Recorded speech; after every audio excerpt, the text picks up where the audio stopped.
Let's talk about service fees in the music industry.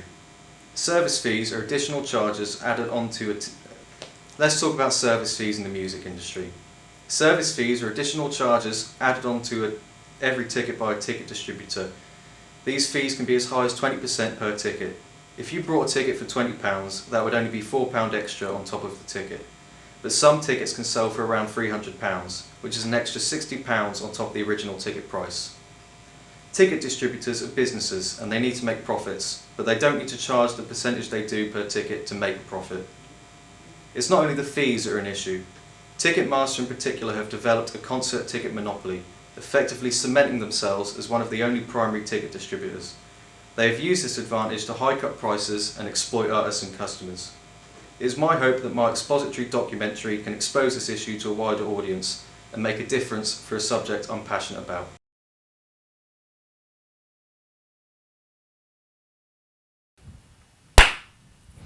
Right. Yeah, I've been to lots of live concerts throughout my life. Probably one of the first bands I ever saw was Five Star back in the 80s. Not cool at all, Ethan, look them up, they're rubbish. But since then I've seen some really good and big bands. I've seen Bowie, I've seen Paul McCartney, I've seen loads of stuff since then, which is really exciting. I am not a musician. I wish I was. I wish I'd learnt to play the guitar, or at least I wish I'd stuck with playing the guitar. But no, I'm not a musician myself. I encourage my children and my students to play an instrument though. Unfortunately, I haven't been to a Pearl Jam concert. I like Pearl Jam very much, but I haven't seen them live. I came across Pearl Jam back when the album 10 came out. Fantastic album around that period of grunge music. So yes, ticket prices have changed throughout the years. I saw Depeche Mode a few years ago where the ticket prices were about £120. We're going to see Pulp at Latitude in a few weeks' time, and I think they're about £100. Back in the day, I can't remember exactly, but probably when I was seeing bands like, I saw Radiohead fairly early on in the 90s. I was at the Lemon Grove in Exeter. I reckon it was probably about £2 to get in. So things have changed. I did notice extra charges. Extra charges on mailing it to you or picking it up when you're at the event. You usually do. You feel inclined to pay extra to have the tickets sent to you in case you don't have them in time. But on top of that, there's all those extra additional costs like getting there and buying the drinks and buying the merchandise. I'm not happy if it's additional to what you think it's going to be. It's like anything. If you pay for a holiday or you know, a CD or a record, you hope to pay what you expect to pay.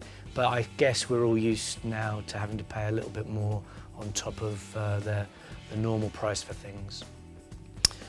I'm not aware of the Pearl Jam Ticketmaster lawsuit, but I am aware of the current one, which is with The Cure, and they've done a similar thing. They've taken Ticketmaster to court, I believe. My opinion of Ticketmaster charging such high rates is that these aren't the people that should be making the profit. The fans should be able to get hold of tickets and people not buy 20 and then sell them on. Ticketmaster's process is not ideal from that point of view, and they charge far too much for a ticket.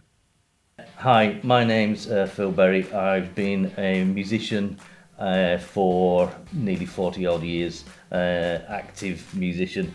I was also at different levels of playing, so I've been in bands that have been recording artists, I've been a session musician, and now I'm just in a covers band, but I've been active for a long time within the music industry.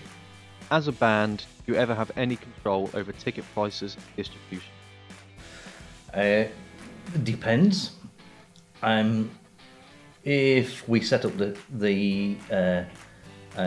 venue and self-promoted, then yes, we did, and in that case, it was catered to the audience and covering costs.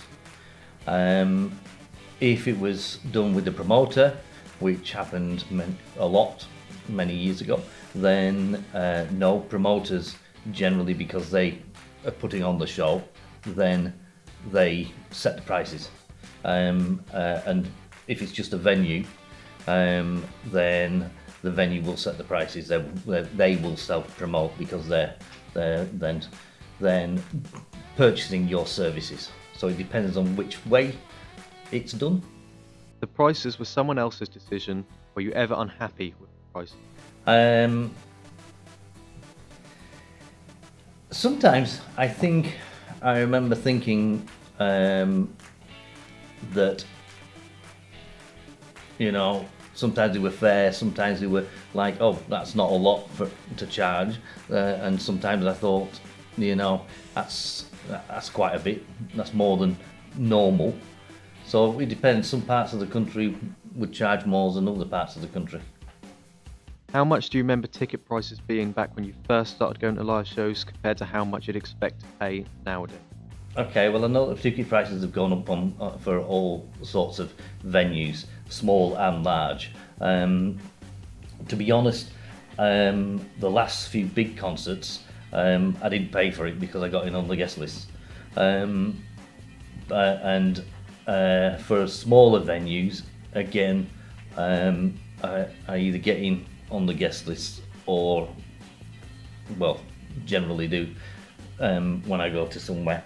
So, but I do know what the prices are, you know, and it's just like, well, you know, they are going up and up and up, and sometimes it's like, that seems a lot for what you're getting, which is essentially standing room only, miles away from the show. Did you notice any extra charges on your tickets? No, I didn't. Would you be unhappy paying up to 20% on top of your original ticket price? Well, yeah, that's you know, if it's a VAT, then, you know, then that should be within the sort of ticket price. It should be made clear. So I think that if there's extra on top of VAT, on top of what the price is for administrations or something like that, then I think that's a bit cheeky. Were you aware of the lawsuit against Ticketmaster in 1994 or any other controversy involving them? I know that there has been issues with ticket sales, ticket prices, ticket touts and things like that. The whole situation with providing tickets online or physically is a bit of a nightmare, and shall we say, I know lots of people that have fallen foul of fake tickets and things like that. But I think the whole thing needs to have a modernised review, so that it shouldn't be the case that, you know, people are able to buy up global lots of tickets and then resell them. I think that, and a lot of bands don't like that. They're going, you know, that's wrong, because it means that the fans of the band are being taken advantage of by somebody else, and it's on the back of the band's hard work, their work of you know, writing the material, the creative work, the rehearsals, all of that, you know, managerial and everything that goes into being a successful band. And a lot of people think it's easy, but it ain't. All that work is for the fans to be able to enjoy their songs and their performance. And if somebody like Ticketmaster or a lot of the touts are taking advantage of that, that's wrong. And I think that, you know, something should definitely be done to address that, you know, that disadvantage for the fans. Ticketmaster won that lawsuit, allowing them to continue charging high rates. What is your opinion on that? I think the law needs to change of how it's managed, and also, as far as I'm aware, there's no governing body on these types of sales. And I think that there definitely needs to be some sort of governing body around ticket sales, because it's a very, very big global business, and somebody should be overseeing it.